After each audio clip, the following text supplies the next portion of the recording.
Gracey and Crystal Gaines. Again, we're ready to connect now. It looks right. I think magic is going to happen right now. I feel good about it. There we go, guys. Welcome back. How you doing? We've done it. Yeah, You know what? I don't know what it is. If is it Murphy's law, where everything that could go wrong has the potential to go wrong goes wrong? Is that the law that I'm thinking of? and you need to be ready on your toes, ready to react to anything that could happen. But this happens every single time. I haven't figured out the magic sauce, but it doesn't matter. You guys are here now. So you guys are coming out of Los Angeles, California. So you're just now kind of more or less getting up 8:30 in the morning over there. So how's the day going so far? So far, so good. Perfect. We haven't gotten our morning routine in yet. Yeah. Hold on, you trying to put me on a guilt trip? I mean, I feel you're trying to put it on me.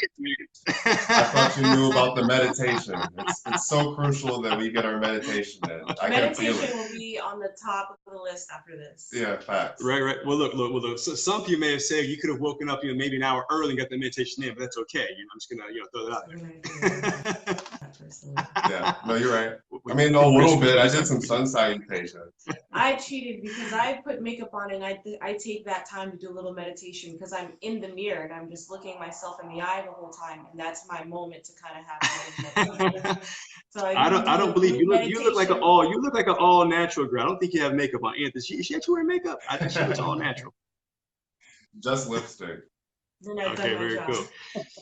Guys, we're going to actually jump into this real quick. I want to ask a couple questions here, some really quick questions. I don't want you to give it much thought at all because I want them to understand the real you. I want people out there who are watching this. We have Veronica, out of Florida. We have Sam out of Lanzarote, Spain, which is the next island, a couple of islands over. I want them to get to know who you guys really are. So I'm going to follow these questions back and forth. And Crystal, don't look scared. I mean, this is supposed to be, on your toes. So we want the real answer. Don't try to fluff. Don't pause. Don't hesitate, because you're not going anywhere. Everyone's watching you. You guys ready? All right. I got 5 fingers of death. Let's go. All right. And what are your favorite wheels to roll on? My favorite what to roll on? Wheels. Cheese wheels. All right. And what is your design studio of choice? The agency. It better be. The agency. Okay. Crystal, East Coast or West Coast guys? East Coast what? East Coast or West Coast? West Coast, obviously. All right. And Crystal, in your meditation, what is your spirit animal? Elephant. All right. And being honest here, what is your biggest complaint with Cali girls?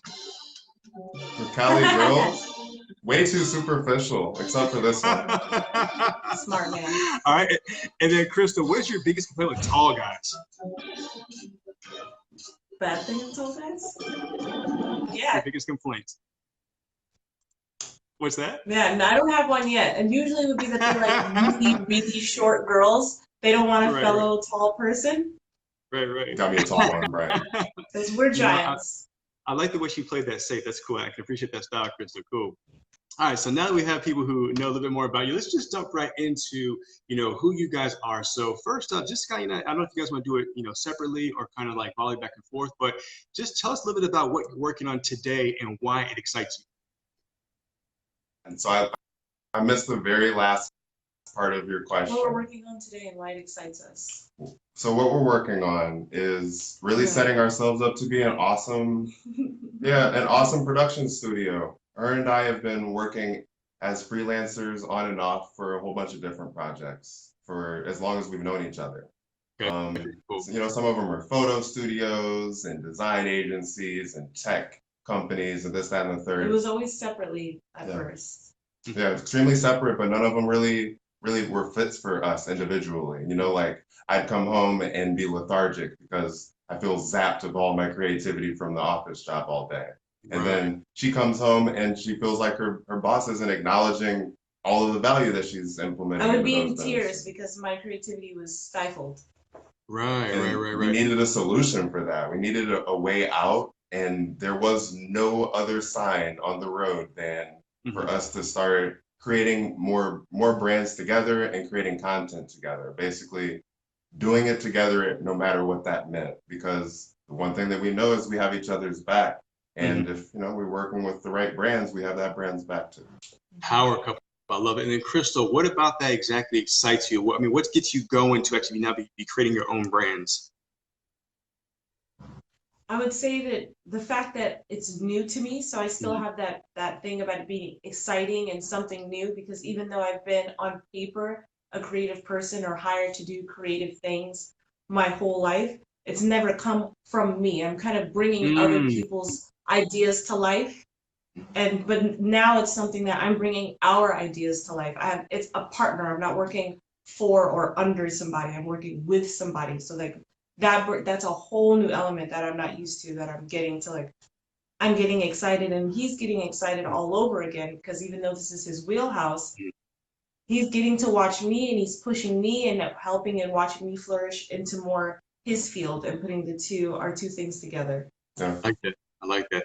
And Crystal, like, following down those lines, when you talked about when you were creating art for somebody else, you know, your creativity was stifled, and then you actually had the opportunity to really do anything that you wanted to do, and you said that you had kind of learned, there's a learning process. Can you describe what that learning process was? And I'm asking because I think there's a lot of people who want to be more creative, and even though, like you said, you had like the doors were open, the gates were open, you almost had to learn again that, hell, I can do what I want to do. So what was that process like for you to actually, you know, actually step into your own creativity?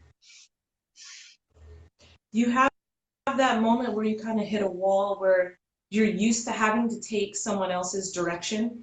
It's someone else's vision. So the subject has been dropped in your lap. Now make it come to life. When you have to create the subject and then bring it to life, you're like, oh, me?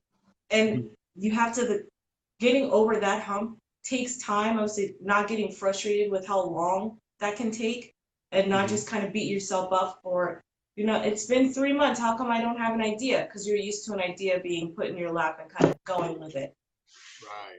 Big hurdle. That was the big hurdle for me. So to finally get like the wheels moving and everything like really going, it'll just pour out of you the second you got that idea. It took us 24 hours to make these shirts. You know what I mean? And we've been working, trying to do this thing alone for a little bit. It just, like, once it finally happened, I was able to, like, just let it all hang out. And then I'm doing things that are so different from the things that I was doing in the past, because I didn't know what my style was, even though I had all these things that I was doing and I could prove work.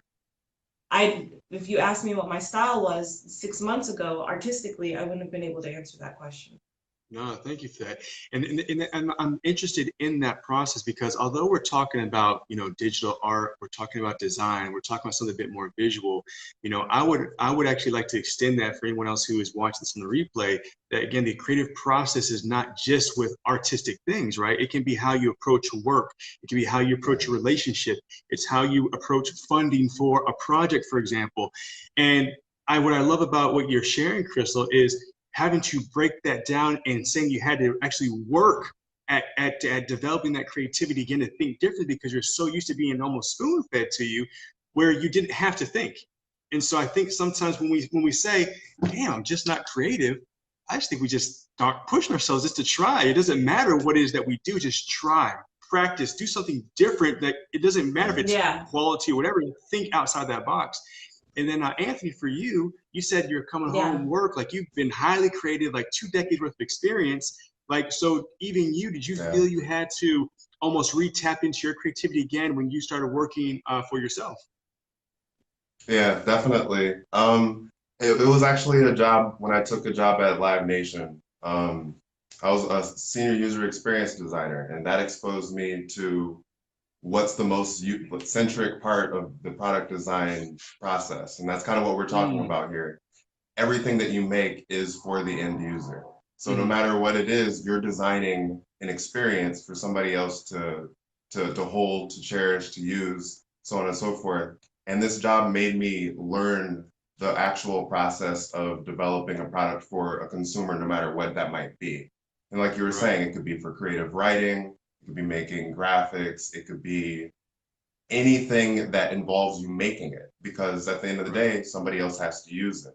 And so, and understanding how to break And, you know, like that's what we've been doing all along. Like when I realized that she was into the idea of creating alongside me like that, the first thing I wanted to break down was the product design process, because it unlocks the ability to make literally anything that's inside of you, because you're going to be guided with the principles of, first, stakeholders, second, like what it's going to take to produce it and what it needs to look like and what those things, how they resonate with the user and so forth. It's literally like a full little salad of building anything.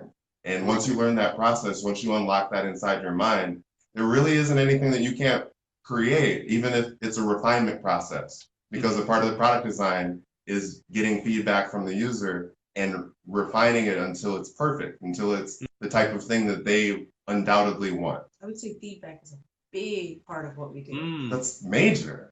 Right, If anything, that's like our goal. I mean, no, we do focus groups all the time on every project that we're working on. Yeah. Right. So we just make sure we use everything as an opportunity. We went to my, on Father's Day, we have a table full of my family and we're showing them 6 versions of our logo. And we're going to each person around the table, handing them the phone. Which one is your favorite? Why is this one your favorite? Oh, I like this, but I wish it was more red, so I make it more red. Do you like it better now? Always using a moment to focus group and give people what they want based on your original creativity, so they're not driving what you make. You're just kind of carving what you've already created to suit the user. Right. Yeah. I like that. Guys, now I'm sorry, I'm gonna beat this horse dead, even deader. I'm gonna beat it deader. You know what I meant to say. And again, the reason is actually as I see Sam, actually Sam from Lanzarote, she was a former coworker of mine.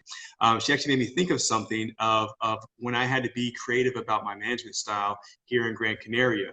And so think about that management style. Like some of the things that stifled me was one, there's pretty much a set way in how we were instructed on how to manage the resort, for example, but also a little part of me was the fear of taking that risk and getting it wrong, right? So now for you guys, how did you feel when you were working for yourself? Did you feel a little bit of that risk of, okay, this is like our own work now, this is our brand. If we try to be creative and we miss the mark, we may mess it up. So if you did feel that risk, how did you kind of get over that fear of just going for it? It was super, super important to us in the beginning to establish a brand. Talk about it. Right away. That was solid right away to kind of, so we don't lose our direction. We had to have a strong home base. Once we decided to start working together officially, the most important thing was, what is your identity? What is my identity? How can we put it together? So that way we want more so people to be attracted to us as people first and trust us and our style and feel like, well, you're really strong in what you're doing. So it's less that we're trying to kind of impress and suit them, but more that they want to work with us and trust our eye because our vision is so strong. So they want something as strong as what we're already doing. Yeah. That helps a lot. And then even then you're still gonna, even though now someone has hired you for all of those reasons, and you're in the beginning, you're new, you are still gonna feel that little bit of, are we doing this right? Are we good enough? Luckily, there's 2 of us, so that kind of cancels it out. If one is feeling more like unsure, that's just ironically when the other one happens to be, coincidentally, when the other one is more strong. And it kind of levels it out. And not beating yourself up if we're both feeling that way on the same day. Reset, don't force it, come back to it the next day. Maybe we spend the rest of that day working on us as a relationship. That puts us in the right mind to kind of fix the direction the next day where we were blocked before. Right. Right on. Yeah, that really helps. Yeah. Cool. Now, because we have Andy. Andy is coming into us out of Orlando, and he's a photographer. And actually, before when you first started talking about of having your creativity stifled, Andy just chimed in and said, "Yes, I have the same problem." Now, Andy, if you are still on, I think you're still there with us. Can you be more specific, like actually what you find challenging about the being stifled and what the environment is, and so we can actually get some feedback.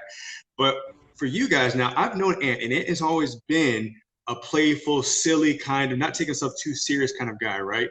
And now, Crystal, getting to know you for a little bit, you guys mesh. You guys definitely feed off each other. So do you find that playfulness, actually not being creative because you have to do it, but just being creative, do you guys use play? Do you guys use any of that to help keep the creativity going outside of the work environment? 100% is the goofiest person I've ever met. So it helps. Which is why we like them. Yeah, I'm not as goofy. I've become goofier. In the 6 years we've been together, our anniversary is in 3 days. Okay, happy anniversary to you guys early. Like, it'll be 6 years of something. Like, he helps. And yesterday I told him, I don't know what we were doing while we were out, but then when we came back, I was like, oh, I'm feeling goofy today. It's just gonna be, that's just this, you're gonna have to deal with this for the rest of the day.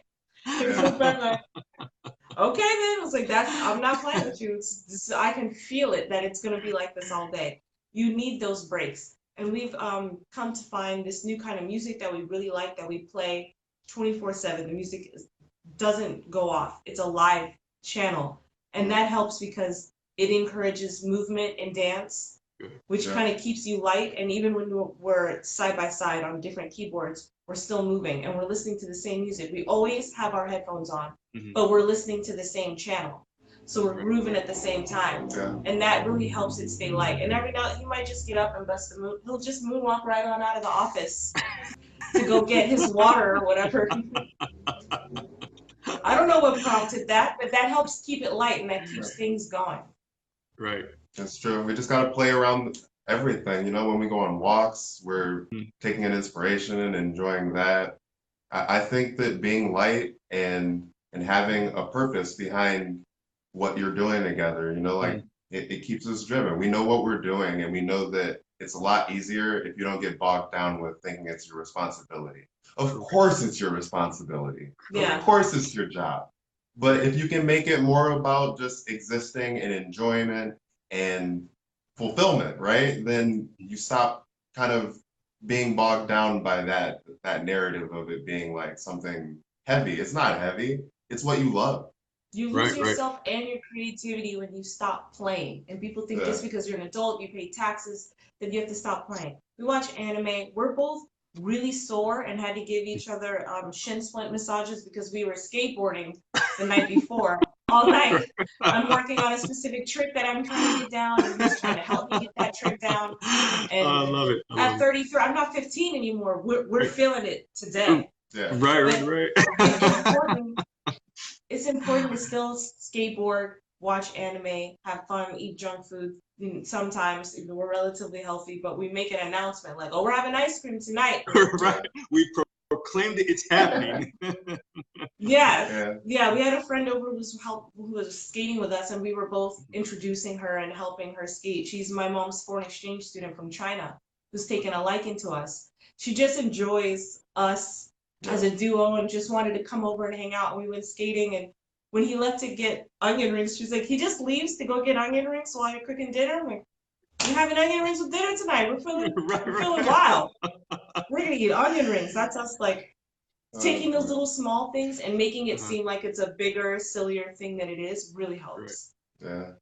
But I love that so much because you can tell like the energy that you guys exude, you know, not only as a romantic couple, but as colleagues who work together, that there is that give and take. There is that yin and yang. There's a nice flow of energy, which I can't, you know, it makes perfect sense why you guys are doing so and thriving, you know, in the sector of doing design production. I just want to add on to that a little bit more, you know, as people are, and I'm actually going to add on to that and actually admit something that I have my moments, not as much today. I was the person who took things too serious. I was the person who did not want to stop and bust a move. I was the person who didn't want to stop and skateboard because I had to be busy and productive. If I wasn't being productive, I was wasting time. The competition's getting edge on me. All that bull stuff, right? So, but exactly what happened is I burnt myself out. You know, like I wasn't even working for anyone else. I burnt myself out trying to outdo myself. But then, so it actually took me time, like you guys said, you know, from your professional transition to learn how to be easy again and enjoy the simple things. Like you said, if you feel like having onion rings, man, get some onion rings, right? If you feel like snowboard, skateboard, if you want to bust a move. And that helps, again, like you said, open you up, because movement is energy, movement is life. And it kind of just opens all the creativity, all the creative paths open. So I love that you guys embody all that stuff. So guys, give me some good energy over here. That's what Ann always says. You have to earn it. I was like, oh, I want to go see this movie, but we have to earn it. We have to work until 7 p.m. nonstop, and then we've earned that movie. We'll go watch it tonight. Yeah. And instead of saying like, well, if we earn it, he'll pay for the ticket for the 9 p.m. show. And now it's kind of forced us. We have to work to earn it, to justify it, that we've already bought the tickets. That's excellent. That's excellent. Right. You know what? It's 5. We've been goofing off too much. I'm canceling. We have enough time. And that would make me like, well, then we're definitely seeing it tomorrow. We would just work all night. It really, you have to have that balance. I absolutely love how you have, again, that balance with that discipline. Because this is where a lot of people go wrong when they start working for themselves, they start their projects, is they aren't able to self-manage. Right? Because they don't have someone on top of them. They don't have to clock in at a certain time. They don't have to clock in at a certain time. They don't have to meet any particular deadline, except for, okay, well, you have to produce that artwork, that logo by Monday, for example. But there's a lot that happens between now and the following Monday. So I love that you guys have built in your reward systems, but then it makes it fun, so that's amazing. Now, just out of curiosity though, how are you guys interacting with your clients? Do you guys keep that same kind of easy going? Obviously, you're professional. You guys present very well, but do you go into the situation a little bit light to help relax your clients so that they can actually understand how you guys are developing their brand, or how do you interact with your clients? That's a good question. What do you think? I would say that it's a mixture of good cop, bad cop. 100%. Mix of like almost kind of being their friend. You won't give your friend a hard time, but if you meet somebody under the premise of like, I am the client and you are the person who is under me, if you start off with that hierarchy, you're always going to run into problems with this client. You'll never be able to please this client. You'll let your friend get away with a whole lot of muck that you wouldn't let the average person get away with.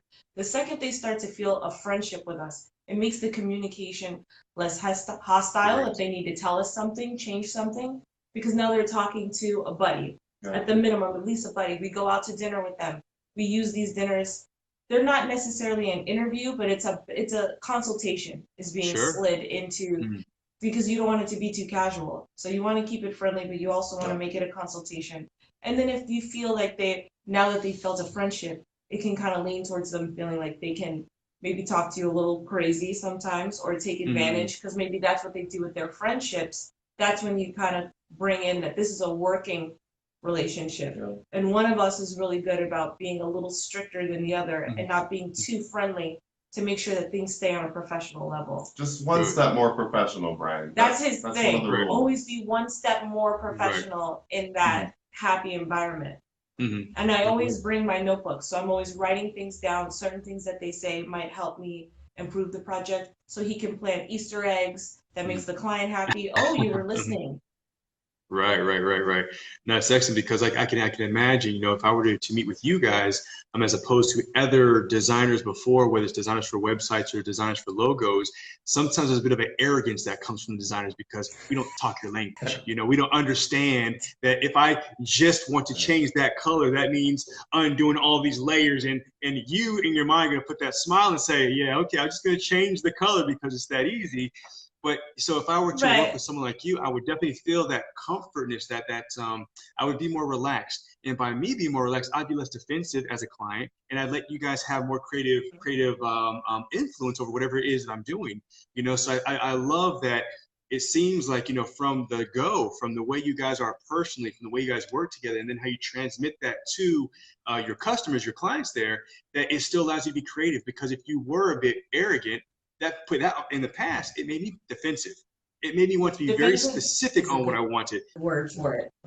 And so I did not want that person to even go to any kind of creative freedom. But with you guys, I say, yeah, you guys are fun people. Just do it. I know you're listening to me. You're putting those Easter eggs out there. Just have fun, and that allows you to not get trapped like you were before, right? Yeah. Big time, and definitely pinpointing like something that you mentioned about sometimes someone might feel they're meeting you, they think you're a little stuffy because you're a designer, again, about not speaking their language. So they feel the need that they have to put on a little bit and speak a certain way to show that they kind of speak the language a little. They're on your level. You're not going to get one past me. This completely takes that away when you come in with a smile, with a more, you come in as, we are a couple, not just like, we're a team. What do you need? This is how much it's going to cost. We have to do X, Y, and Z, and make them feel like you're not speaking the same language. It's really important that we're using more of their language and not giving this air of they need to understand our language to be able to work with them. That's accurate too. One of the things I always tell clients, I've told them this for so long because I realized it resonated really well. It's like, we're trying to be an extension of your business in the sense that if you happen to have 30 combined years of creative experience and you already have that business that you're running, what would you do with it? Absolutely. We're trying to be that key for you so that you're not worried about that, because we're going to absorb that information, that knowledge, that experience of your business, and combine it with our design experience, our product building experience. And you can trust that because the user is at the center. It's not about our preferences. It's hardly about the client's preferences. Yeah. The products are used by the users, so the users are the king. Right. And just out of curiosity, because that's actually, I'm glad that you identified that. So how do you, for example, when you are working with the client, and you kind of see that they are kind of not taking into account of the end user's preference, how do you steer them back? Because you don't want to design something that you may see that's going to fail, right? Even though you're listening to the specifications, the requirements, how do you gear that back over to almost selling them an idea of repackaging their idea back to them, respecting that you're not ignoring them? Go for it. Give it you knew that was a heavy question. You knew that was heavy when you asked. So I'm speaking directly from experience, raw experience, that it would seem like the best way to do it is when you set up a new project, when you're talking about the stakeholders' preferences and you really set the stage for like what we're making here. What are we doing? You want to ask the right questions before you build, because if you get to building and you're at 80% already, and then you start asking, well, what is the user going to think? Then obviously you're going to have a bit of a harder time finessing this client who already has presumed what the project needs to be and how it needs to behave and how it's going to work for that end user. And so you hit them up first and you discuss the problem. This isn't about the solution they're building, because we're solution providers. You're a business with a problem that digital can solve. So when you approach us, we're going to consult it from like the problem standpoint, not yours. We're going to understand what the issue is and then be like, all right, so what does that mean for the user? That means XYZ. And going forward, XYZ is our new law for each decision that we're going to make in the future. Every design decision, we're going to do focus groups surrounding the fact that we're even asking users, does this line up with X, Y, and Z? We defined this a long time ago. We're not even going to tell you what that means. Does this new art that we just showed you, this new web production, whatever apparel, does it line up with X, Y, Z that the stakeholders said that this problem needs to be able to be considered solved? Because the stakeholder knows whether or not it's solved. Right. That's actually not our part. Statistics and analytics, we understand them, we finesse them, we work with them, but business owners work with statistics. So you give us that knowledge and we're able to deliver you the thing that will work for it. It's an equation. It's not some sort of interpretive thing. There is a formula and a tried and true way to get to the end product, because art's totally subjective, but when it comes to problem solving, it's not. It's statistics. If I can interject, I would say that's where focus grouping comes in, because I've many times had to rely on, if a client is being a little difficult, well, I prefer black and white. Well, I actually did a focus group with 50 people, and out of those 50, 35% of them or 35 of them like blue.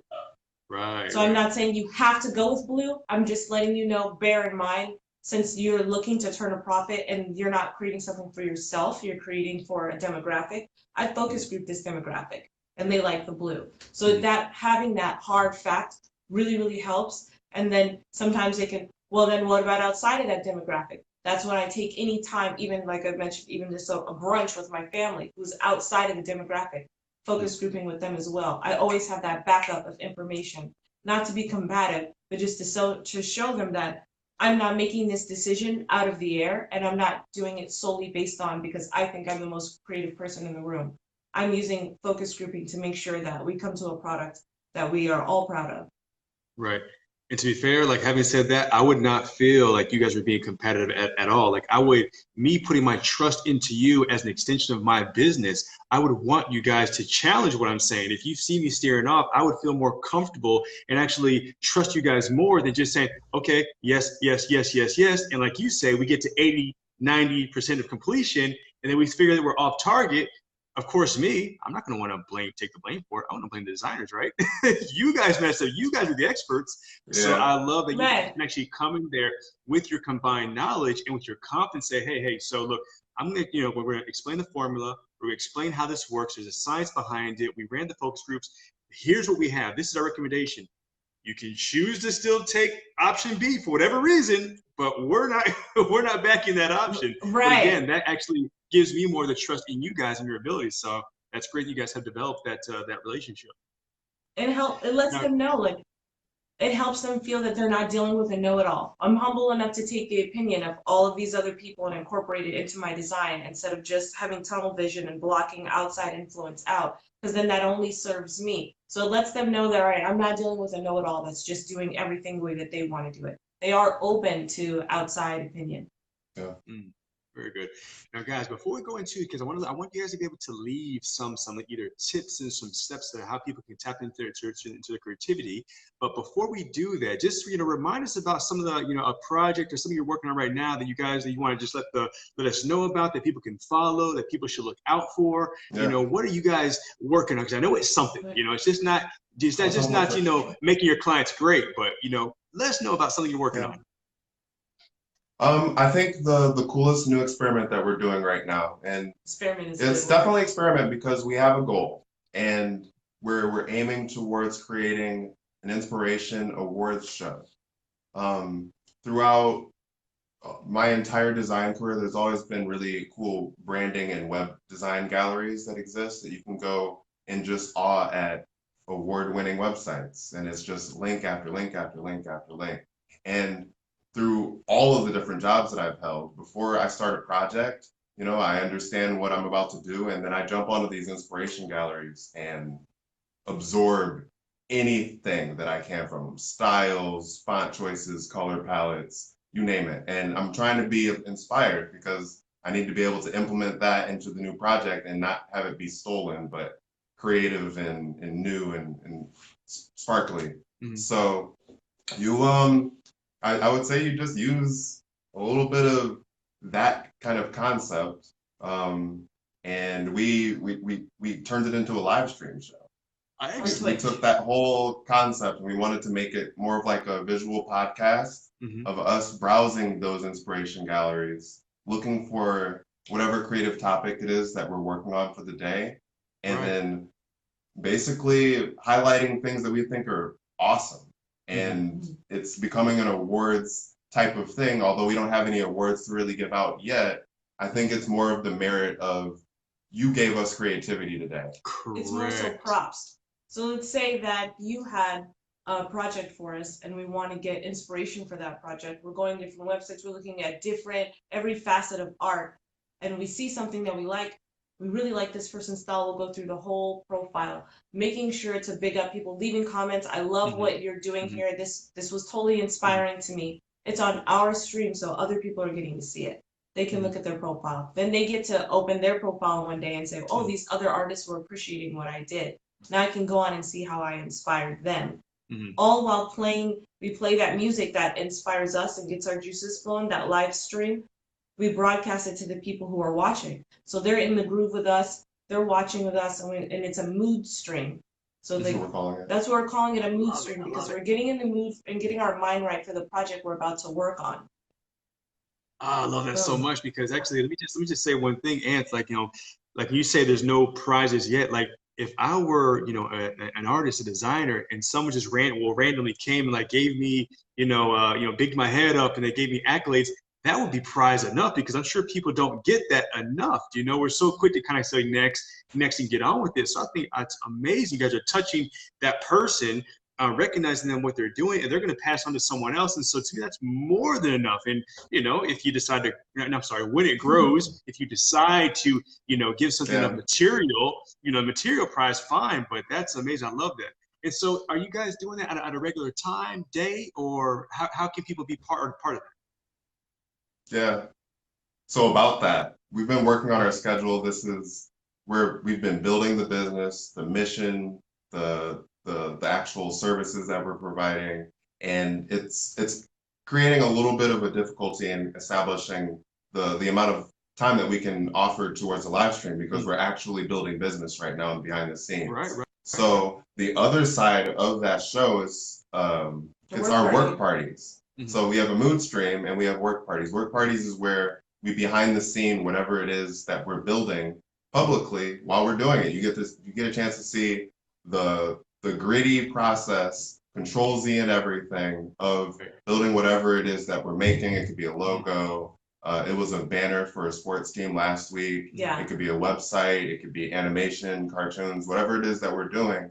It's just live. It's and you can come hang transparency. out. Transparency is key. If we're designing headphones for you, come to this Twitch stream, watch us design your headphones. Yeah. Watch us be in the zone and be in the mood. And I think what's also cool about these artists who are seeing that we are inspired by them, they can always go back and watch the video or watch it live and see what it is we appreciate about their work and what it is that we're being inspired by, while the client also gets to see how these things are being made. It's like it's a good marriage of the two. Yeah, and the full circle is actually because if we have more and more users, especially stakeholders for the project we're working on. Imagine we're working on Brian Jenkins' live stream overlay on Twitch next week.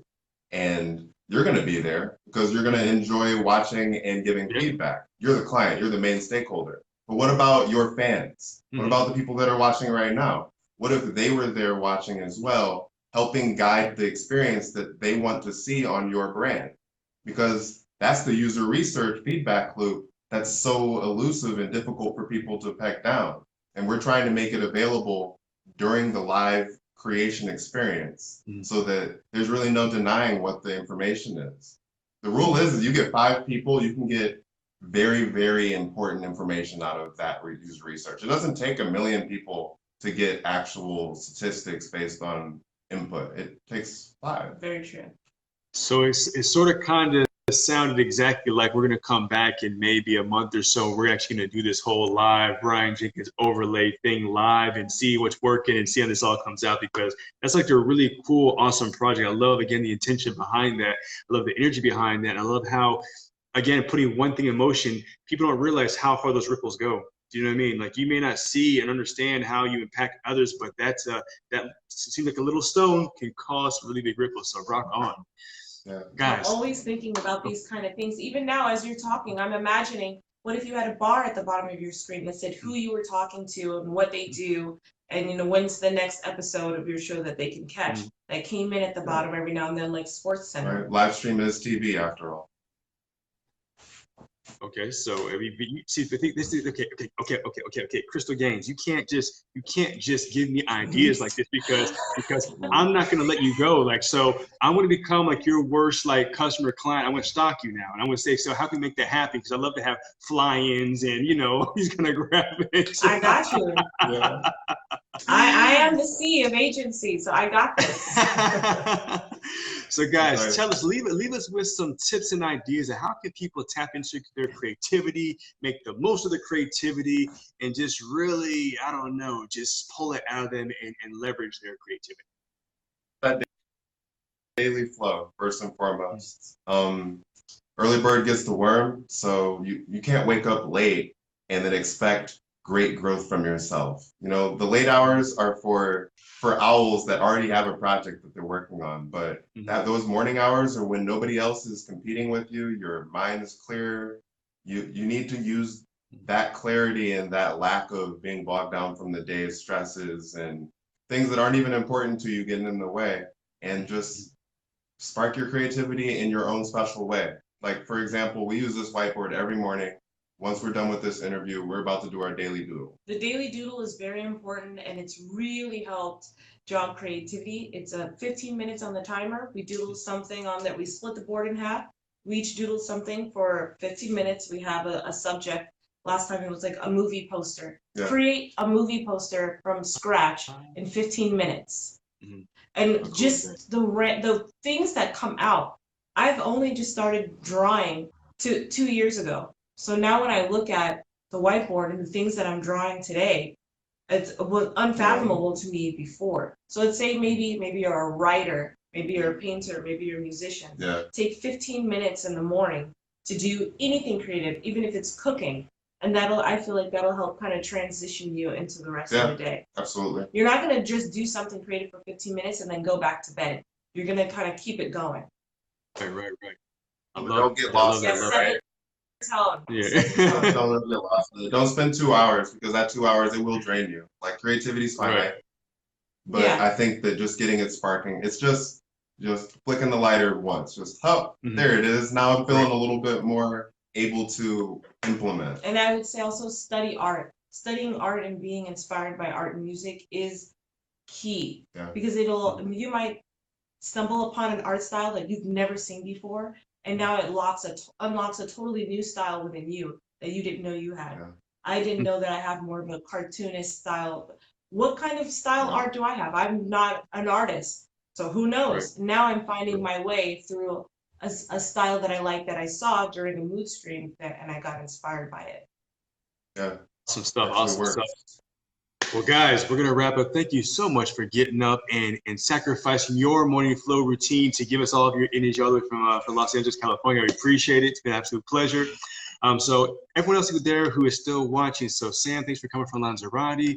We have Jason Roberts out of Jacksonville, Florida. My wife here, just down here in Mas Colombos in Gran Canaria. And there's a picture here I don't recognize. Then we have a Robert also here in Gran Canaria. So guys, thanks again for joining us. Listen to what they are saying. Go back and watch the video again and listen to his advice. So when they're talking about finding how they had to get over creative blocks when they were working for other people and they were stifled, they couldn't really, use everything they had inside to implement. They had to go through that process again to rediscover. They use play to do that. They use actually taking chances, taking risk on themselves, actually on their business, but having that faith and the confidence in their combined experience of almost over 30 years now to do that. So again, you are creative. Stop saying you're not creative. Stop saying you want to be like that person. Just doodle. Like we say tomorrow we're gonna start doodling 15 minutes. That's it, right? We're gonna start just free dancing. We're just gonna start going to get some onion rings for dinner. We're just gonna do it because it seems right. You're gonna pull that creativity out of you. So guys, that's it. We're gonna wrap it up on this episode of Rise and Thrive. It says so. You say adios. Rise and Thrive, dude. Thanks for having us on, Brian. Yeah, definitely, guys. Much love to you. Take it easy.